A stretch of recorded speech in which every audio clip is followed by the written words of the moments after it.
This is the Shaver Prep Football Podcast, episode 11, presented by Aquarius Home Services and brought to you by True Stone Financial and Culver's. And we'll name our Culver's Player of the Week in just a few minutes. But first, I was in Shakopee on Friday night as the Sabres clobbered Edina 42-12 to raise their record to 5-1. Big win for Ray Benton's club in a clash of top five teams in Class 6A.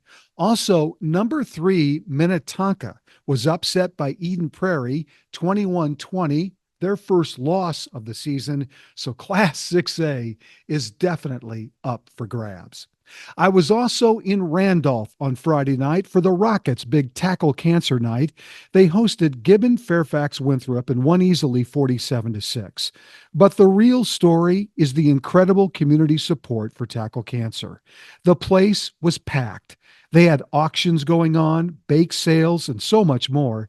Small town Minnesota football at its finest. After the game, a Randolph tradition where seniors shaved their heads as part of a fundraiser for a local family going through cancer. Amazing. Randolph hopes to raise $70,000 this year for tackle cancer. Our Talk North Walk the Talk winner this week is Roseville running back Javon Miner. On Friday night, in a win over Hopkins, Javon carried the ball 23 times for 347 yards and 5 touchdowns. An amazing performance, and I talked with him. Well, let's start by giving a shout out to your offensive linemen, because without them, you don't get 347 yards on 23 carries. So you have the floor. Say thank you. All right. I'd love to thank my lineman and my fullback. Um, After every good play we have, once we get back to the sideline, I normally give them all a big hug and tell them thank you and how much I love them. So I feel like they already know about that. So No, what was none of what? I said so what was working on Friday against Hopkins? What play was working? I'd say our reach pass and like just bouncing to the outside and breaking a few tackles, and those just green grass in front of me. Did you know going into that game that that was a play that possibly could work against them as you scouted them and got ready for the game? From the film I was watching, yeah. And then I was thinking we'd do a lot more passing because we were working a lot more seams this week in practice. So I don't know. I was pretty surprised I was getting open. Well, if it ain't broke, don't fix it. So just give the ball to Javon and let him take off. Have you ever had a day like that? 23 carries, 347 yards, and 5 touchdowns. No, that's probably the best game of my life, to be honest. Not even when you were little, not even when you started out playing football. I could think maybe in seventh grade I had 4 touchdowns in the US Bank Stadium, but I don't know. I think that game was pretty special last night because it was a homecoming, last ever That's homecoming as a Raider. that's fantastic. Describe yourself as a running back, Javon. What do you think makes you good?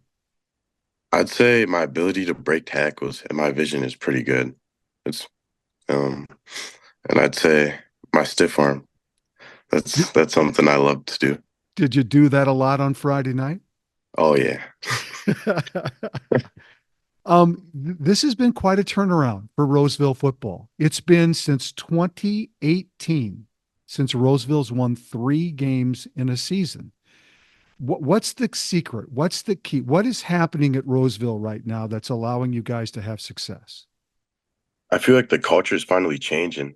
More people are committed into playing and showing up to practice, and everyone wants to win. We're not playing for ourselves anymore. We're playing as a team collectively. And once you start doing that, you could see a big change in this program. And you're seeing that right now with this group. Yeah, Yeah. everyone's hungry to win, and you can see it in their eyes, which is nice. There's nothing better than winning, right? Right. And Hopkins, in all fairness, they're finding success too. They came into that game on Friday night with 3 wins, the most they've had in a long time. So two kind of up and coming programs right now going at it. Was it a lot of fun? Was Friday night fun? Oh, yeah, it was a lot of fun. I loved the crowd. The energy was great.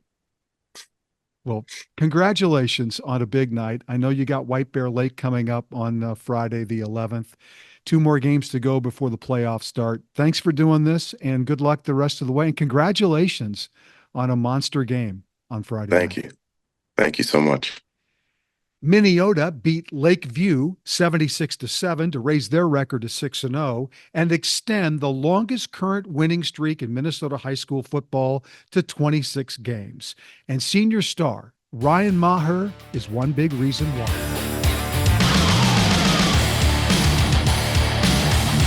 Well, Minneota is located just northwest of Marshall, Minnesota, in southwest part of the state, but it is football country through and through.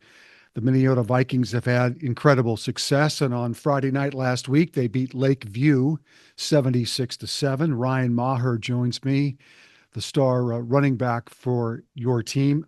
11 carries, 132, and 4 touchdowns. Did you do that in the first half? Because it seems like you're only getting a chance to play limited numbers of minutes because you guys are winning so big. Yes, that was in the first half last night.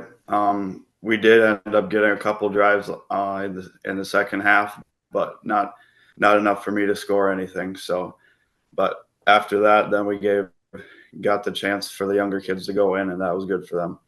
Tell me a little bit about only playing half a game sometimes as you work your way through the season, because once the playoffs start, once you get into that chase for the prep bowl again, that you're going to play full game minutes at that point. Yep. Is it kind of frustrating a little bit not to get a chance to kind of get into a rhythm or not? Yeah, I guess some games it can be frustrating, but for the most part, we're fortunate to be sort of used to it, that we can give the younger kids a chance to play at the varsity level and not have their first experience next year when they haven't had any experience this year. So that's been good, but we do know that once it hits the playoffs, we will start playing more. So it's good to be able to play a little bit longer in games just for that. Is that what happened with you too when you were a younger guy and Minneota was winning, lopsided games and gave you a chance to get in there and get your experience? Yeah, absolutely. I did get to experience that a lot, and that was always a lot of fun. So you guys have won 26 consecutive games dating back over the last couple of years. It's the longest current winning streak in Minnesota. What does that mean to Minneota football right now in Uh, 2024? yeah, for the program, it means everything. They're just everybody throughout the summer, the coaches, the dedication that everybody has, it just goes to show. And I think last year, or was it last year or 2 years ago in the state championship game, Coach Johnson had his 200th win. So that even goes to show more that just the success that the program's had, and then over the past 2 years, that how well we've been doing. Just for a point of reference, though, this is not the longest current winning or longest winning streak in Minneota history. You guys, I want to say you won like 48 straight back in the 80s. You've had other streaks. So this is commonplace for Minneota. This is familiar territory for you guys, isn't it? Yep. Yeah, and obviously, winning state championships is also that way too. You guys have won 9 state titles. What keeps Minneota hungry for the success that you've had? What is the secret sauce in Minneota for football? What makes it so Yeah. good? Yep. And I think the answer to that question, I think it's just a tradition. All the younger kids, they go through the exact same program that we do, run pretty much the exact same plays, and they're always looking up to the older kids. They always want to do what the older kids are doing. And I think that's what keeps everybody hungry. They just want to keep the tradition going and keep winning football games. Football is such a grind, as you know, Ryan. What you do in December, and January, and February, and March in the weight room, you do that for October, right? Right. So, I Yep. mean, it's delayed gratification in a lot of ways. It sounds like the buy-in for all of that in Minneota is another one of the keys to you guys having success. Yep. Yeah, and that's something we focus on throughout the summer is just showing up, being there for your teammates, showing up in the weight room, being at those summer captains practices when we have them, because that we talk about it every day. That's what helps us win games, and that's what keeps us going. So I asked your coach to tell me a little bit about you, and here's what he said. He said he's quiet in practice, doesn't say a lot. Actions speak for him. Nobody ever wonders about his effort. They see it. Is that what you like to project to your teammates? That, follow me. This is what I'm going to do. And if you want to be uh, a player like myself, this is what it takes. Yeah, absolutely. That's kind of what I've been all about. Not been one to go out there and be yelling at practice and saying a whole bunch. Always been kind of falling under the actions speak louder than words. So that's kind of how I've been, and yeah, that's what I want. That's how people follow me, I guess. Last year in the Prep Bowl, Ryan Maher had 29 carries for 199 yards and 5 rushing touchdowns, which tied a Prep Bowl record. What was it like? What do you remember most from the state title game last year? Because these are the memories that are going to last you for a lifetime, right? So what do you remember most? Yeah, because I didn't even know throughout the game that there was a record that I was near even for the 5 touchdowns. But I think what I remember the most is just being able to play in that situation with that group of guys for the last time, because you definitely miss them the year after. Um, Everybody notices it. And I remember the first couple practices over the summer that we had with our captains, that it was just weird to not be with the same group of guys. So that's probably what I remember the most, is just being out there that last time with the seniors from last year. I look at your schedule. I see Dawson Boyd as the last game of the regular season. Dawson Boyd is the last team to beat Minneota. They did that in October of 2022. I know Bold is your guys' rival. I know that's the game that your coach talks about too. But that Dawson Boyd game at the end of the season, not to look ahead too far, that's a big game, isn't it? Yeah, it's a really big game. It'll be tough. They're good. They're always good. They're well coached. But it'll be important for us to come out of our regular season on a good note. So hopefully we'll be able to do that. All right. I'm going to put you a little bit out of your comfort zone here. Some rapid fire questions. You give me the answer that comes to the top of your head. All right. What's your favorite thing to do away from sports? Probably hang out with family, hang out with friends. Yeah, just just be around them. Just to hang out. Yep. Okay. Favorite food you shouldn't eat, but you do it anyway. Favorite food I shouldn't eat. I don't know. I like Oreos. I like my Oreos. They're not healthy, but I like them. So, how many can you eat in a sitting? I don't know.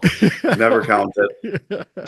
How about favorite music to listen to? What's your favorite music?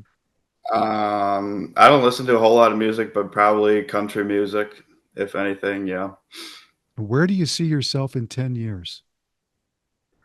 Where it is. I don't know. I guess that's,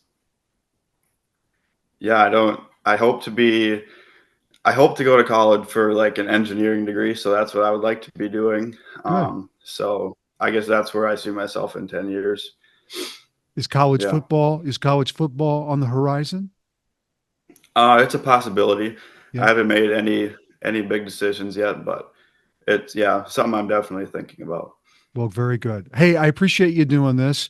You guys are just having another great season. Minneota football. It reminds me, Ryan, a lot about Hutchinson. It reminds me about Becker. I mean, all Stewartville, all these great towns outside the metro who just have incredible football tradition. And there is nothing like Minneota, certainly right now. Thanks for doing this and good luck the rest of the way. Appreciate it. Yeah, thank you. To be honest, I'm a trust guy. If I'm going to let you into my home to repair or upgrade something, I'm going to trust you do it right and provide great customer service for peace of mind. Well, Aquarius Home Services was all that and more. They installed a new Connecticut water system in my home, great drinking water from my faucet, by the way, and an air purification system so no more dust in my home. It's been a game changer. Quality, service, trustworthy people. Aquarius Home Services, earning the right to be recommended. Hey, Prep football fans, I'm excited to announce that Talk North will broadcast live on my Shaver Prep Football YouTube page exclusively the Class 6A Football Playoff Selection Show.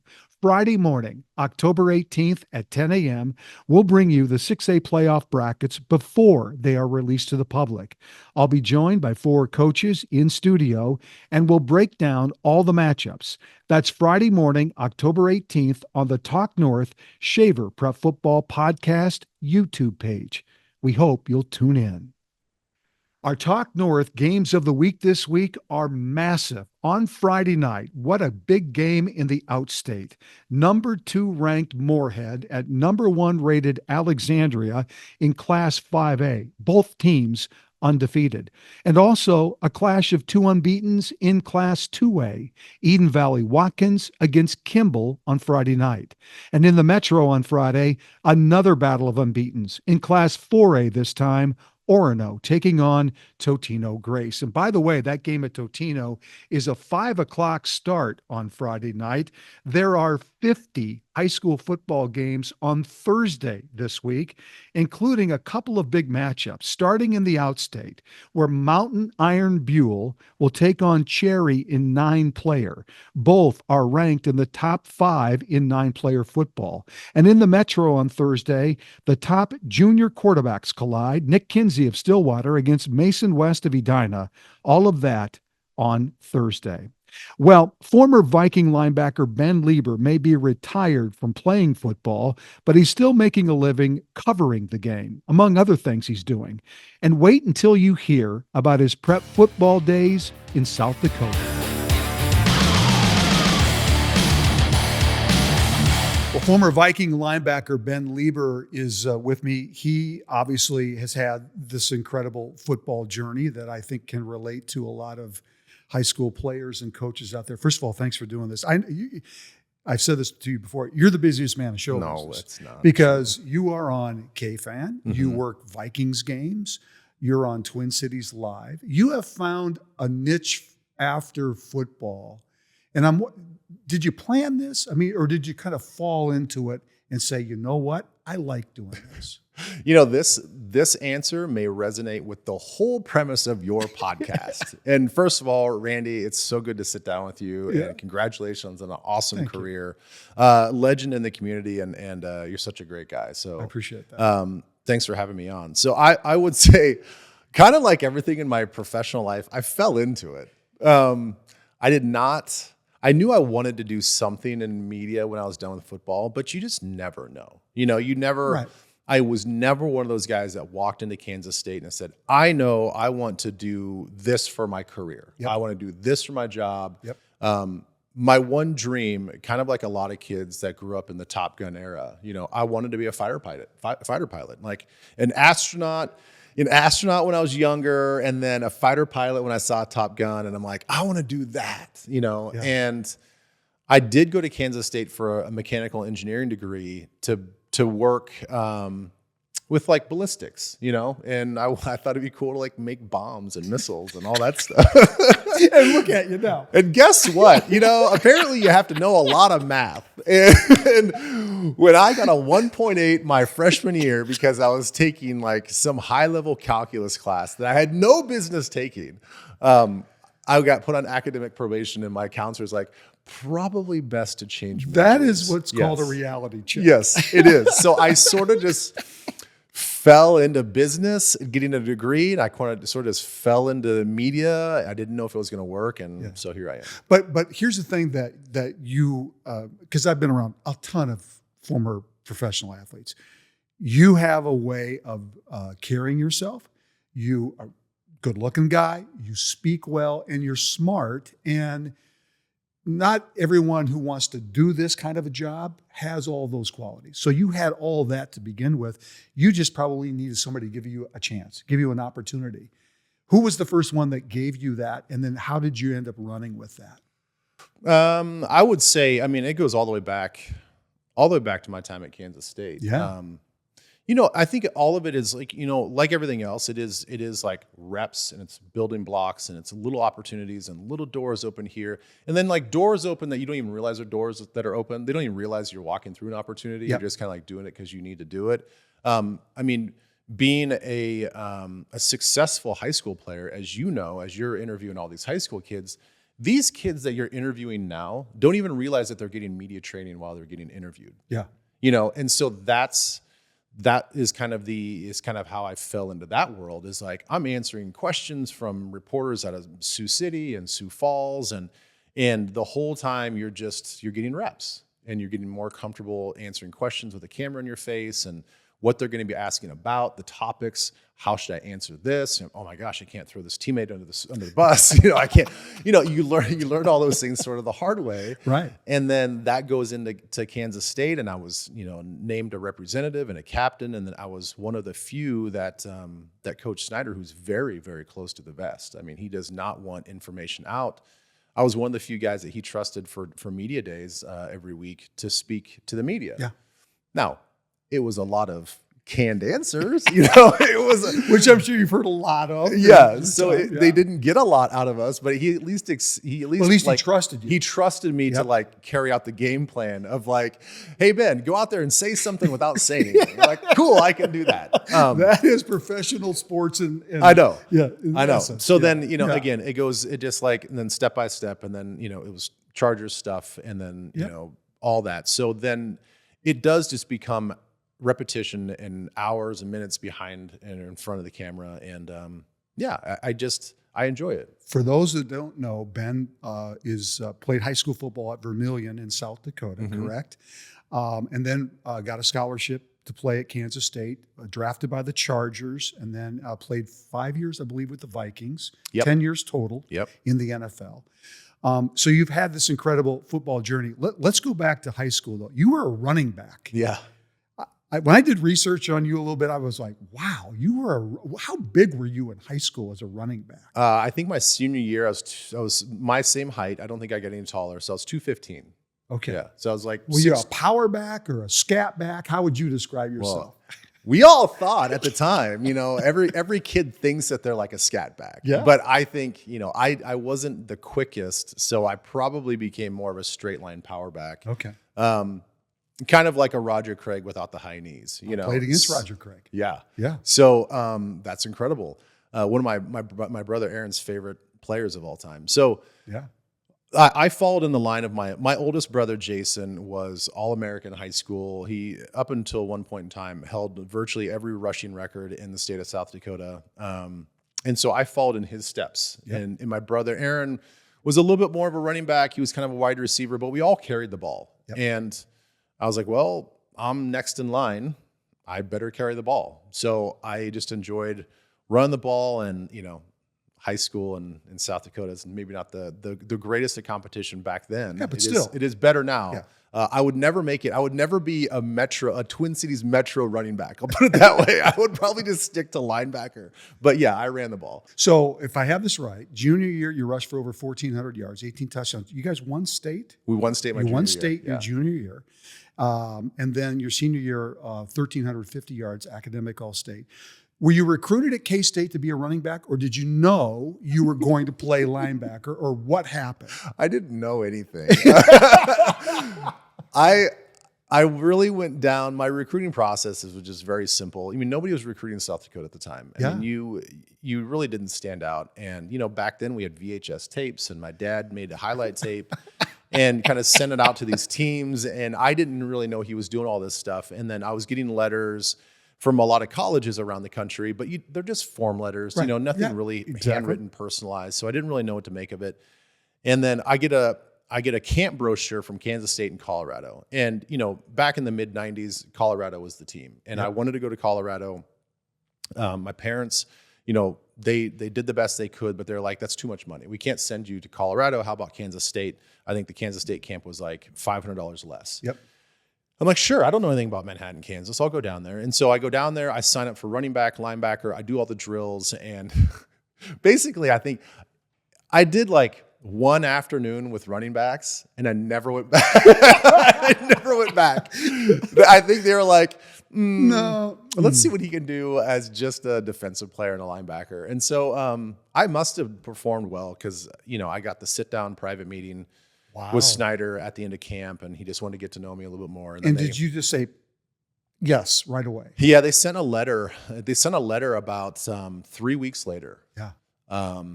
And my official offer came via letter, just through the mail. Yeah. And it said, we'd like to offer you a full ride scholarship to Kansas State. And I just accepted as quickly as I could. And I said, yep, I'm going to do that. That's what I want to do. I'm kind of checking the box. I want to be a Division I athlete. And I talked to my linebacker coach later, and who's now the Oklahoma head coach, Brent Venables. And he was telling me, he's like, based on what we saw on your tape, we weren't going to recruit you. Wow. He's like, we didn't think you're good enough. Wow. And so he's like, it's really a benefit that we saw you in person. So that's good advice for high school football Great players advice. who are listening and watching here now, because it is true that most kids end up getting offered because they go to camps and they get seen in person. It used to be that coaches would go to games and watch your games and video and all that. And they still do that, I'm sure, to some degree.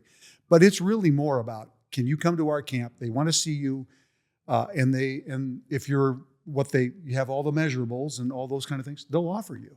Yeah, and I think that, it's obviously it's smart to do it both ways. You need to watch the film. You need to, especially, you need to watch how you actually run the plays. Right. And then I want to see what this, if I'm a coach, I'm like, I want to see how Randy, you play in the first quarter versus the fourth quarter. Yep.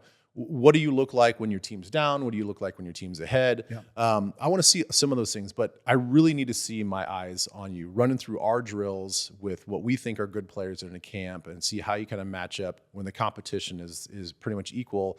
And there's nothing like it. It's just like the NFL guys going to the combine and going to the Senior Bowl. They want to see them with their own eyes and be like, I didn't realize his hips were that fluid. Ooh, I like that. Ooh, maybe his feet are a little sticky. I don't know if I like that type of player. Yeah. What advice would you give to a Minnesota high school football player who's beginning that journey, and you're to the end of that journey, respectively? But what advice would you give to somebody who's a sophomore, a junior? They're getting.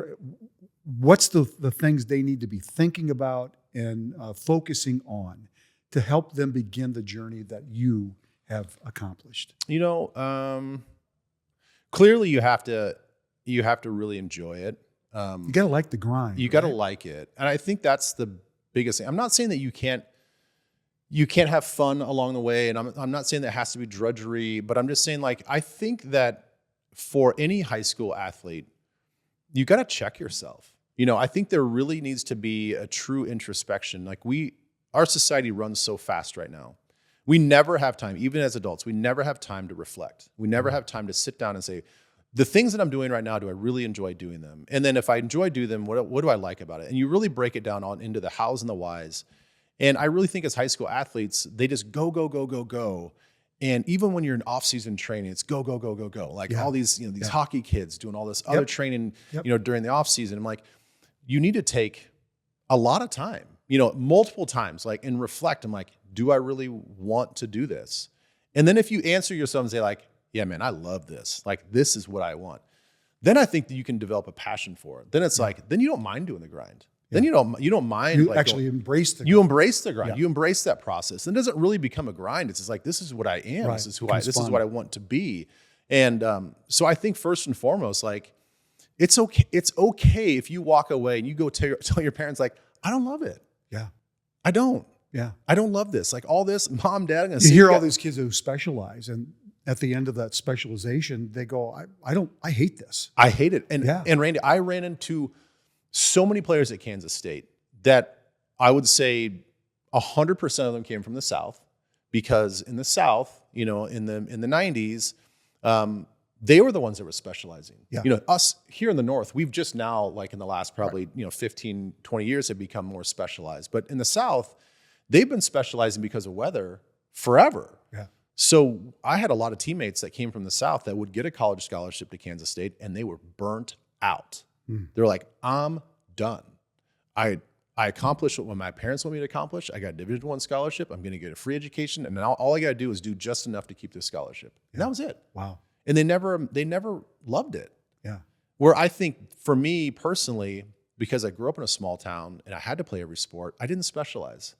So when I got to Kansas State, I was hungry. I'm like, I'm hungry to learn this game. I'm hungry to prove myself. I got there and I'm like, oh my gosh, I'm so far behind. Like, I don't even know what like these coverages mean. I don't even know what's a curl flat drop. Like, what is that? Yeah. What's cover 4? I don't know what that is. You know, we don't do that in South Dakota. Yeah. So I think out of necessity, I'm like, I really got to hit the grind, and I really enjoyed it. So I would say first and foremost, check yourself. Do you love what you're doing? If you love it, then attack it with enthusiasm every day. Because that's really going to pay off. 2 more questions. If you would have told your 18-year-old self this is how your life would turn out, what would you say? You're full of crap. You did, yeah. It's been better than you ever imagined. Better than I ever imagined. I never grew up wanting to be a professional athlete. I never thought of the NFL. Yeah, really? We cheered for the Cowboys. We cheered for the 49ers. We watched the NFL, but we didn't live the NFL. I mean, we are a very sports-centric family, and I think we were always just out and about doing our own things. But I never thought that was. I mean, it's a tale as old as time. I mean, so many people grow up and they're like, that can't be my life. Yeah. You know, why would I be special enough to be, you know, this neurosurgeon or this fighter pilot or this astronaut? That just doesn't even seem like it's possible. Yeah. And I think that's geographic. I think that's cultural. You know, where I grew up, you just feel like you're in a small town, and I think a lot of small town mentalities don't like to see people succeed. They want people to stay home, stay there. Yeah. And they think that leaving is like, it's almost like, oh, you're too good for us. Yeah. You know. So I had a little bit of that mentality, a little bit of regret. I had to kind of battle through some of that stuff where I'm like, no, I can do this. Like, I don't have to do what they're doing, you know, and that's okay. I'm not trying to be better than them. I'm just trying to do what's best for me. Well, you've done a great job. You really, everything that you do, from the Viking sideline reporting to what you do on Twin Cities Live on Channel 5, it's been great to watch you do this. I have one last question. Your mascot in high school, a tanager? I know. What in the world? If you don't know, it's like a small bird. I look at, like, I still don't know what it is. I feel bad for Blooming Prairie because their mascot is the Awesome Blossoms. And I thought that was one of the most unusual nicknames I've ever. Then I looked up Vermilion High School's. What is what is that? I think. Do you guys like come out with a bird? What? I mean, I don't. The thing is, like, I think, and you've looked this up. It seems like more recently. I think it's an Amazonian bird. It's not even from South Dakota. It's not native. I mean, it's not, what in the world? How did that happen? I mean, it's the same thing as calling ourselves the Red Demons or something. It's so far off the radar.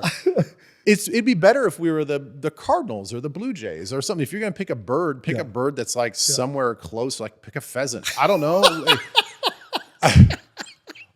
I don't really know why it was the tanagers. I don't know who came up with it. I mean, look, my dad was my high school principal, and I don't think he even really knew the origin of where the mascot came from. But basically, it's the bastard child of a cardinal, I guess. I don't know. Well, here's the good news. The good news is you've overcome all of that and made such a great success. Thank you for doing this. I appreciate it so much. This is it? This is all you got? This is it. Okay. You're great. Yeah, thanks, man. We'll be right back. I was visiting with my friends over at True Stone Financial the other day, and they're just a warm and welcoming group. They're known as the Neighborhood Credit Union, and I think that's the best way to describe them. When I'm at True Stone, I feel like I'm chatting with my neighbors. Combine that personality with a full menu of services and a lot of financial expertise, and you have a winning combination. Whether I need a checking account, a car loan, even a mortgage, I know I'm going to be working with smart, friendly people. With 23 locations in Minnesota and Wisconsin, you're not far from a True Stone neighborhood. Visit a branch near you or learn more at truestone.org. True Stone is an equal housing opportunity lender. He shares the Minnesota Prep football state record for the most touchdown passes in one game with 8. Just one of many incredible stats put up by Aidan Bouman out of Buffalo High School. And Aidan is still slinging it years later for South Dakota.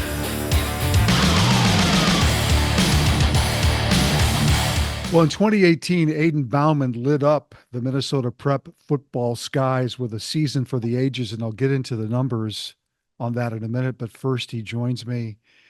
How are you? Life has taken you a number of different directions on your football journey. You're now at South Dakota as a quarterback. How's life? Life good?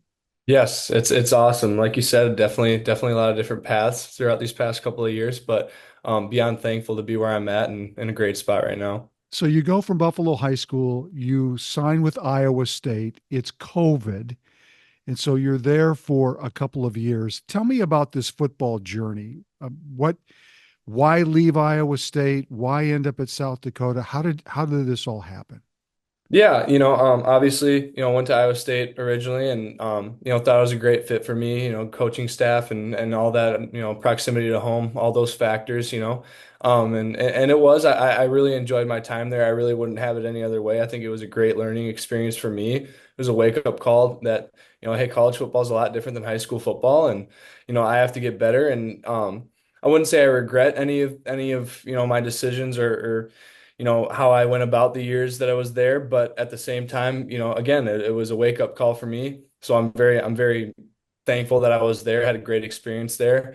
And obviously when the time came that I left, I was weighing out my options, and South Dakota just was the right fit for me. Again, proximity to home, close to where my dad grew up, only 2 hours away there. So players here, a former coach from Iowa State that was here as well. So I had some already built relationships here and just ended up feeling like home for me.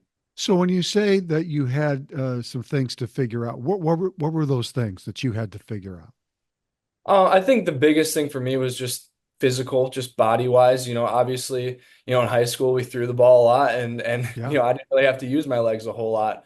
And I think that was definitely the biggest thing was like, you know, linemen in high school. It's like, you can make it work because everyone's kind of, everyone's got their own physicality. But the linemen when you get into into college football, they're darn near faster than you, and that was something that I really had to hone in and work on and perfect my body in that way. And I mean, I always prided myself on having a very high football IQ, but you still can never be smart enough with it. So just learning the game more and more, the ins and outs of it and stuff like that. So you're a redshirt junior at South Dakota, starting quarterback. You're a captain.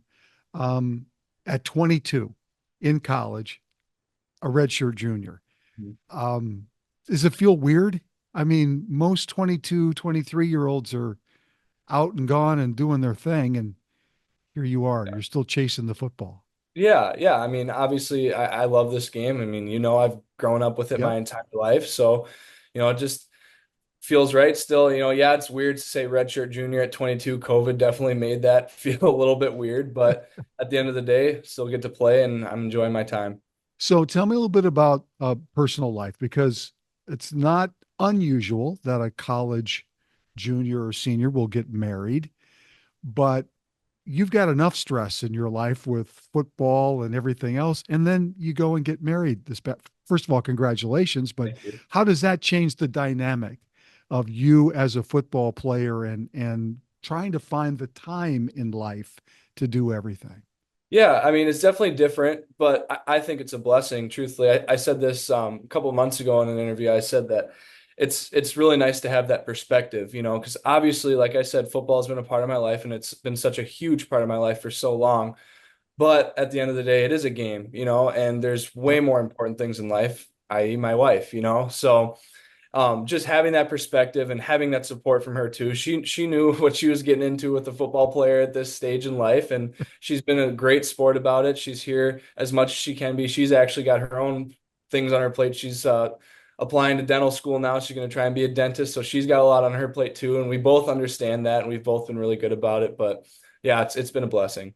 So tell me a little bit about college life at South Dakota and being a quarterback in that um, in South Dakota as compared to Iowa State. Obviously, it's a different deal, but it's not all that much different, right?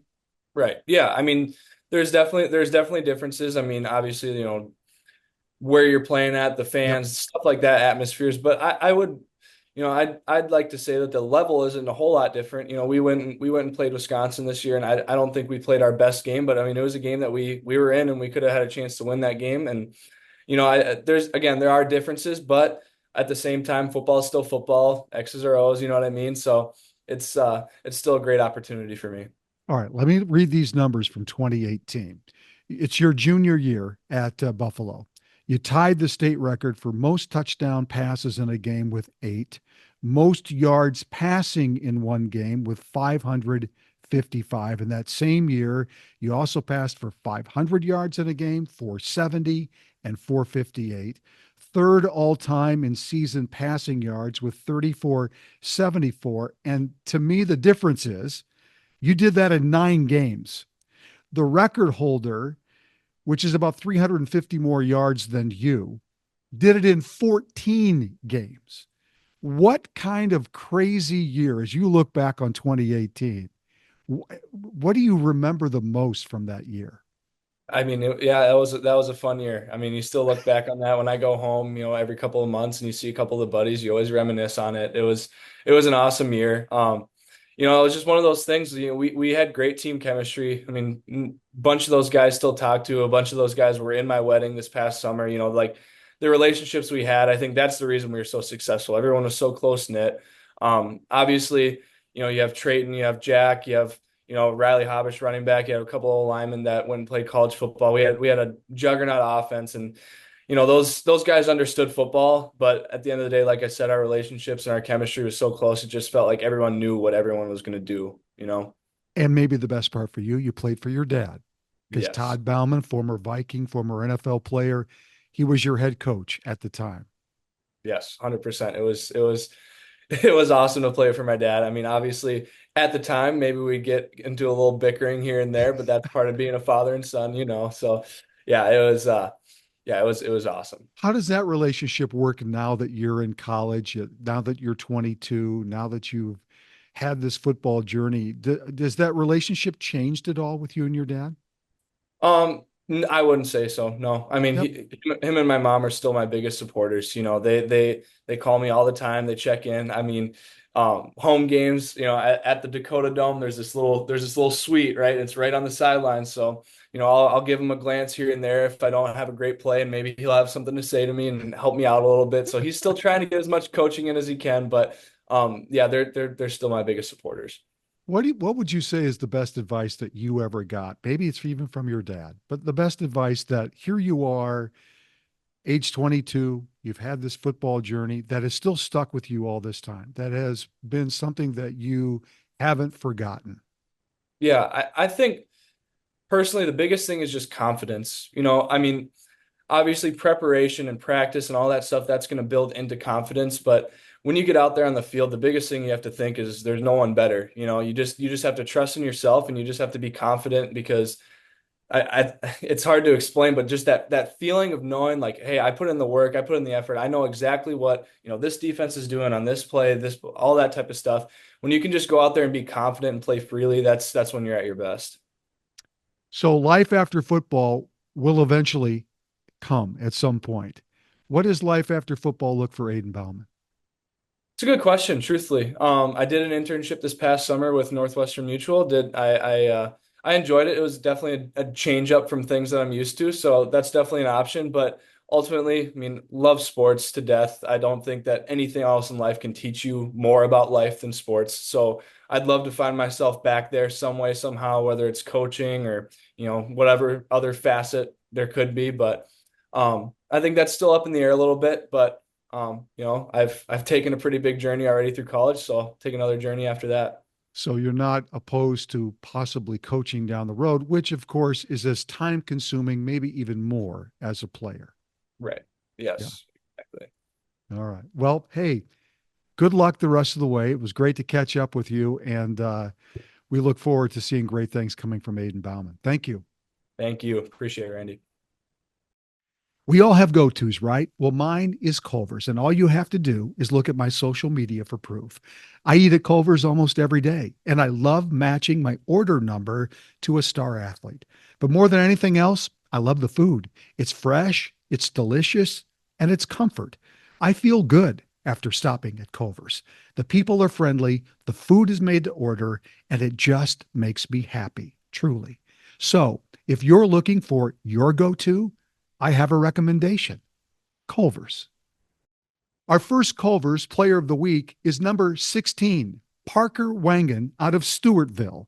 Parker last Friday night scored 3 touchdowns in a 47-0 win over Plainview Elgin Millville to become Stewartville's career all-time leading scorer in football. Congratulations to number 16, Parker Wangan. And Culver's is looking for your Player of the Week for this week. Email your Prep Player of the Week, the name, the jersey number, and the high school to culversplayer@talknorth.com. The winner chosen gets either a free Butterburger or concrete mixer from Culver's.